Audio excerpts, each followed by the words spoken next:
আলাইকুম রহমতুল্লাহি ওয়া বারাকাতুহু। যুদ্ধ না চাইলে ইরানকে যে দুই শর্ত অবশ্যই মানতে হবে বললেন ডোনাল্ড ট্রাম্প। শর্তগুলো কি আসুন দেখি। ইরানকে সামরিক হামলা এড়াতে অবশ্যই দুটি শর্ত মানতে হবে বলে হুঁশিয়ারি দিয়েছেন মার্কিন প্রেসিডেন্ট ডোনাল্ড ট্রাম্প।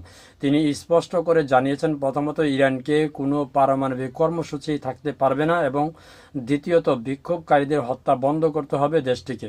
মার্কিন প্রেসিডেন্ট স্থানীয় সময় বৃহস্পতিবার 29 জানুয়ারি এক অনুষ্ঠানে দেওয়া বক্তব্য জানিয়েছেন, প্রথমত ইরানে কোনো পারমাণবিক কর্মসূচি নয়, দ্বিতীয়ত বিক্ষোভকারীদের হত্যা বন্ধ করতে হবে।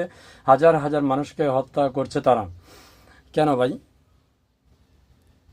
ইরানের পারমাণবিক কর্মসূচি বন্ধ করতে হবে, তোমরা করলে সমস্যা নেই, ইরান করলে সমস্যা, আর হাজার হাজার মানুষ হত্যা করতেছে বিক্ষোভকারীদের, এটা বলতেছ। এগুলো কারা? এগুলো হচ্ছে ইরানের ভিতরে ইসলির গুপ্তচর এবং আমেরিকার গুপ্তচর, অর্থাৎ আমরা যেটা বাংলা ভাষায় বলি দালাল। তো তাদেরকে হত্যা করতে কেন পারবে না?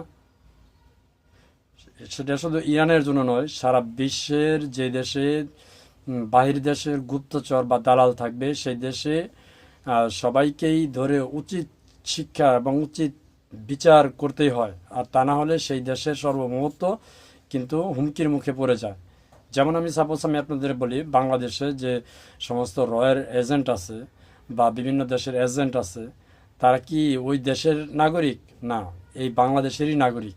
অর্থাৎ বিভিন্ন দেশের টাকা খেয়ে তাদের এজেন্ডা হিসাবে কাজ করছে। তো এরা তো আসলে ওই দেশের জন্য, অর্থাৎ দেশের জন্য হুমকিকর। তো তাদেরকে ছেড়ে দিলে দেশের সার্বভৌমত্ব কিন্তু বিপদে পড়বে।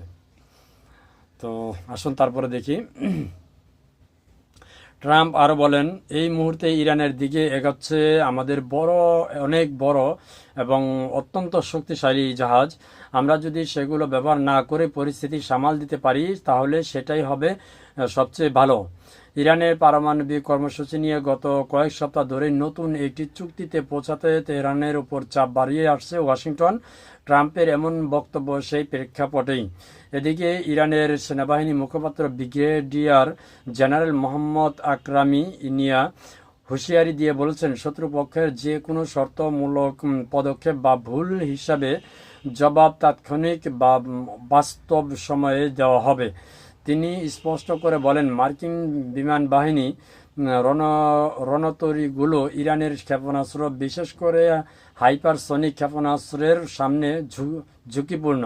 বৃহস্পতিবার রাতে একটি টেলিভিশনে অনুষ্ঠানে বক্তব্য দিতে গিয়ে আকরামি নিয়া বলেন, শত্রুর পক্ষ থেকে কোনো বেপরোয়া বা অবিবেচক পদক্ষেপ নেওয়া হলে ইরান সঙ্গে সঙ্গে প্রতিক্রিয়া জানাবে। তিনি পশ্চিম এশিয়ার যুক্তরাষ্ট্রের দীর্ঘদিনের নীতির কথা তুলে ধরে বলেন, 1970-এর দশকে থেকে এই অঞ্চলে ওয়াশিংটনের 3টি মূল কৌশল ছিল: কমিউনিজম ঠেকানো, পশ্চিমা দেশগুলোর জন্য তেলের সরবরাহ নিশ্চিত করা এবং ইসরায়েলি শাসন ব্যবস্থা নিরাপত্তা বজায় রাখা।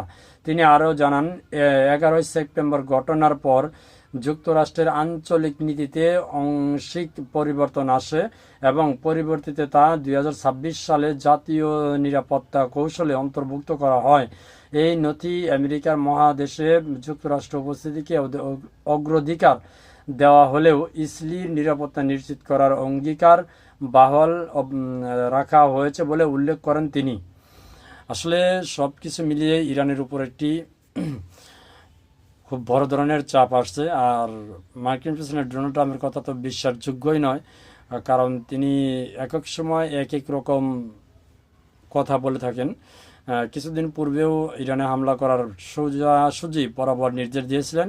তো সৌদি এবং দুবাই তারা নিজ ভূখণ্ড এবং আকাশসীমা ব্যবহার করতে দিবে না, সেই ঘোষণার পরপরই ডোনাল্ড ট্রাম্প কিন্তু সেই ইরানের উপর অভিযান থেকে সরে আসছেন।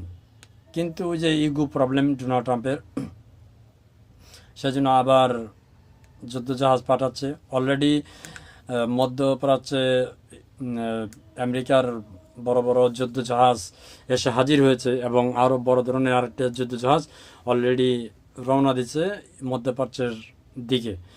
তো ইরানের জন্য আসলে খুব একটা দুঃসংবাদ। আল্লাহ তাআলা ইরানকে হেফাজত করুক। ধন্যবাদ সবাইকে। আসসালামু আলাইকুম রহমতুল্লাহি ওয়া বারাকাতুহু।